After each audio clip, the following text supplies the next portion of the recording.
അസ്സലാമലൈക്കും. ഞാനിന്നിവിടെ വന്നിട്ടുള്ളത് കുട്ടികൾക്കൊക്കെ ഇഷ്ടപ്പെടുന്ന ഒരു റെസിപ്പിയുമായിട്ടാണ് ചിക്കൻ പോപ്കോൺ. അതിന് ഫസ്റ്റ് നമുക്ക് ചിക്കൻ മാരിനേറ്റ് ചെയ്ത് വെക്കണം. ബോൺലെസ് ചിക്കനാണ് വേണ്ടത്. അതിലേക്ക് ആവശ്യത്തിന് ഉപ്പിട്ട് കൊടുക്കാം. അതിനുശേഷം 2 teaspoon vinegar,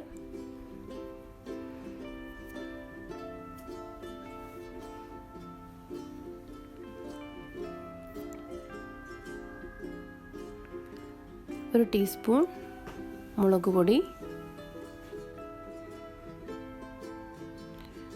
1/2 teaspoon garlic powder. നിങ്ങളുടെ അടുത്ത് ഗാർലിക് പൗഡർ ഇല്ലെങ്കിൽ നിങ്ങൾക്ക് വെളുത്തുള്ളി ചതച്ചതിൻ്റെ ജ്യൂസ് ചേർത്താൽ മതി.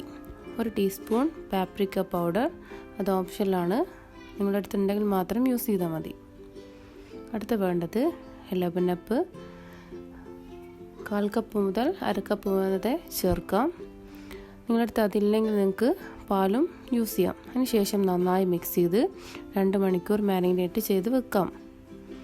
അപ്പോൾ അങ്ങനെ ചെയ്ത് വെച്ച ചിക്കനാണിത്. 2-ൽ കൂടുതൽ മണിക്കൂറായാലും കുഴപ്പമില്ല. മസാല നന്നായി അതിലേക്ക് പിടിച്ചു വരും. ശേഷം വേണ്ടത് 1 കപ്പ് തണുത്ത വെള്ളം,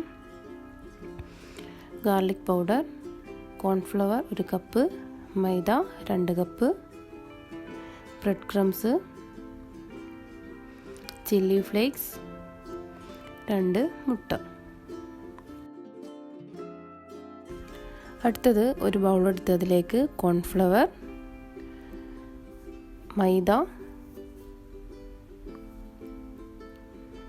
ചില്ലി ഫ്ലേക്സ്, ഗാർലിക് പൗഡർ, ആവശ്യത്തിന് ഉപ്പിട്ട് നമുക്ക് അതിൻ്റെ കോട്ടിംഗ് റെഡിയാക്കിയെടുക്കാം. നന്നായി മിക്സ് ചെയ്ത് കൊടുക്കാം.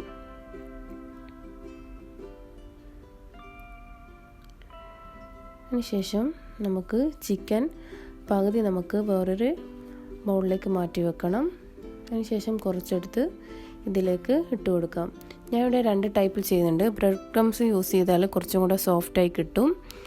അല്ലാത്തത് ചെയ്താൽ കുറച്ചും കൂടെ ക്രിസ്പി ആയിട്ടുള്ള ചിക്കൻ നമുക്ക് കിട്ടും. ഫസ്റ്റ് എഗ്ഗിൻ്റെ ബാറ്ററിലേക്ക് ഡിപ്പ് ചെയ്ത് അതിനുശേഷം മൈദയിലേക്ക് തന്നെ ഡിപ്പ് ചെയ്തെടുക്കാം. അതിനുശേഷം പിന്നെയും വെള്ളത്തിലൊന്ന് ഡിപ്പ് ചെയ്ത് എഗ്ഗിൻ്റെ ബാറ്ററിലേക്ക് ഡിപ്പ് ചെയ്ത് ബ്രെഡ് ക്രംസിൽ കോട്ട് ചെയ്തെടുക്കാം. പകുതി ഞാനിവിടെ അങ്ങനെയാണ് ചെയ്തെടുക്കുന്നത്.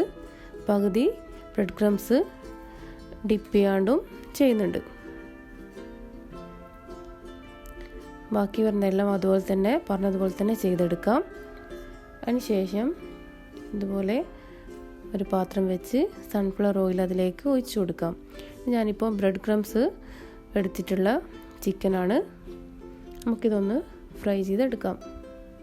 ഇത് ബ്രെഡ് ക്രംസ് ഡിപ്പ് ചെയ്യാത്ത ചിക്കൻ. നമുക്കിത് സെപ്പറേറ്റായി ഫ്രൈ ചെയ്തെടുക്കാം.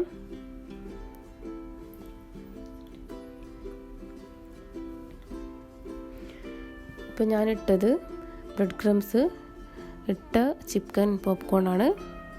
ഇത് കുറച്ചുകൂടെ നല്ലൊരു സോഫ്റ്റ്നെസ് ഉണ്ടാവും. നമുക്ക് നന്നായി ഗോൾഡൻ കളറാവുന്നവരെ ഫ്രൈ ചെയ്ത് എടുക്കാം.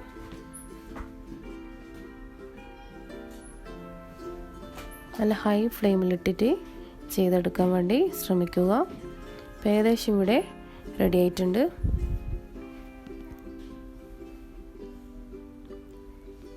നമുക്കിത് ഒരു പ്ലേറ്റിലേക്ക് മാറ്റാം. ബാക്കി വരുന്നതും പോപ്കോൺ നമുക്ക് അതേപോലെ ചെയ്തെടുക്കാം.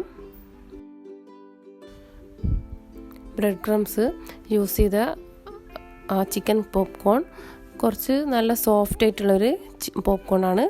നമുക്കതും അടുത്ത പ്ലേറ്റിലുള്ള ബാക്കിയുള്ളതും നമുക്ക് അതേപോലെ ചെയ്തെടുക്കാം. ഇതിപ്പോൾ ബ്രെഡ് ക്രംസ് ഡിപ്പ് ചെയ്യാത്ത ചിക്കൻ പോപ്കോൺ ആണ്. നമുക്കിതും എണ്ണയിൽ തന്നെ ഇട്ട് ഇതും നല്ല ഡീപ്പ് ഫ്രൈ ആയിട്ട് ചെയ്തെടുക്കാം. ഇത് കുറച്ചും കൂടെ ഒരു ക്രിസ്പി കൂടുതലായിരിക്കും. ഇതിന് നല്ല ടേസ്റ്റി ഉള്ളതാണ്.